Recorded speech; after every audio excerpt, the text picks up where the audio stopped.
We had a 2 or 3 minute period that just killed us. I mean, we missed two.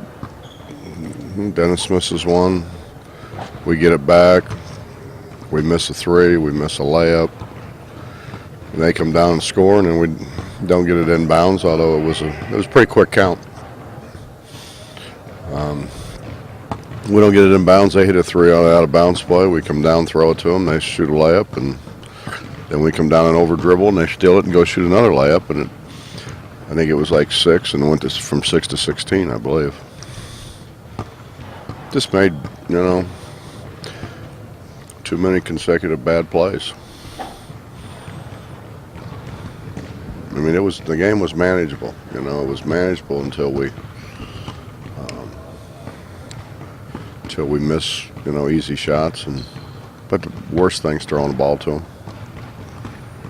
And then we didn't get back in transition, and Heslop made some shots.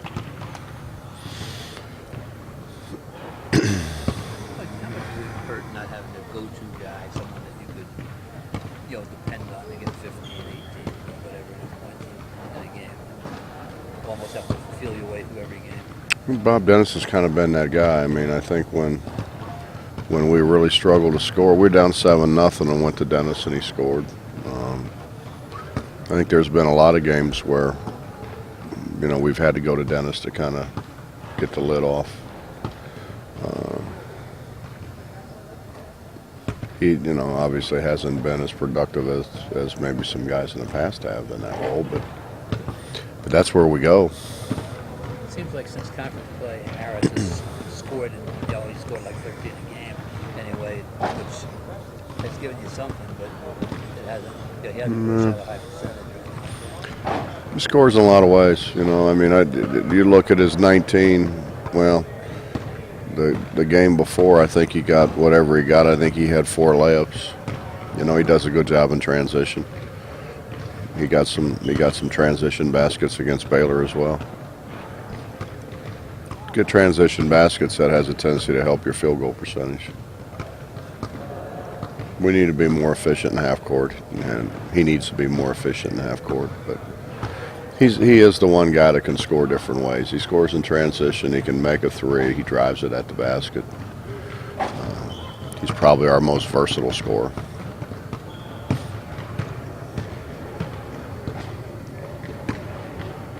I may be wrong, but I get a sense with Eric that sometimes he plays angry and it's a good anger, and sometimes when he gets a couple foul calls, it's maybe not as productive a type of sense. Did that happen in Baylor the other night after that second foul call? Try to answer this and stay out of trouble. I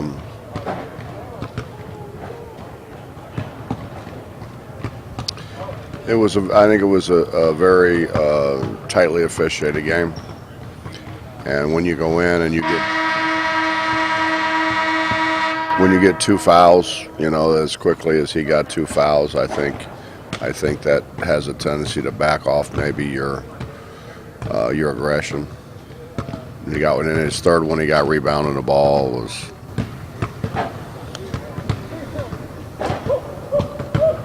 questionable.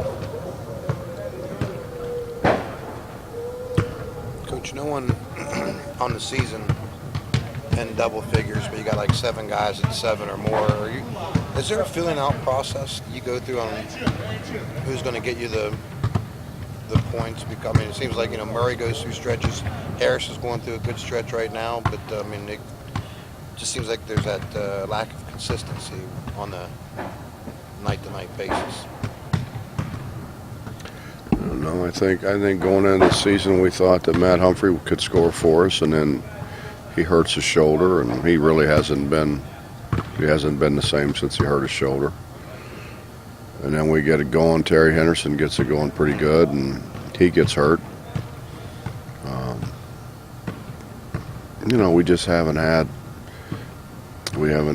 as consistent a year, I think,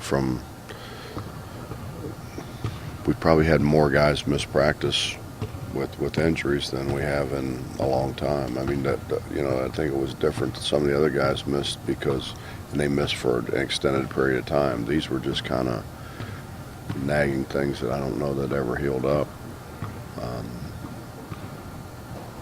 I mean, you go to where you think you can score. I mean, you go to, and then that depends on how they're playing you. You know, they obviously didn't guard our four guy, and I didn't think they would, and I thought that's where Eric could really help us. You know, he shoots it really well from the circle, but he got in foul trouble, and I mean I think that hurt our half court offense.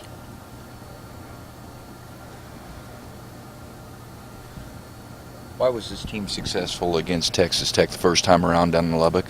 We turned them over. We turned them over early, and then we turned them over late. I think it was 12-2 or 14-2, something like that. And a lot of those were off of turnovers. And Gary hit a couple threes. And then late, we turned them over again. Or they turned it over, whatever, however you want to look at it.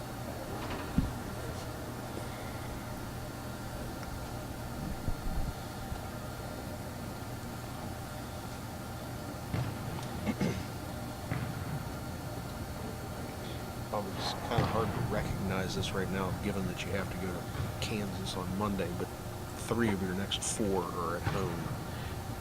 And given where you are right now, is this maybe the last make or break stretch in this season? If you don't win now, then it might be over. I mean, I don't know that it's, I wouldn't say over, but we need to win. I mean, there's any doubt. But I mean, I first want to tell you we need to win when we're playing pre-conference games. They all count.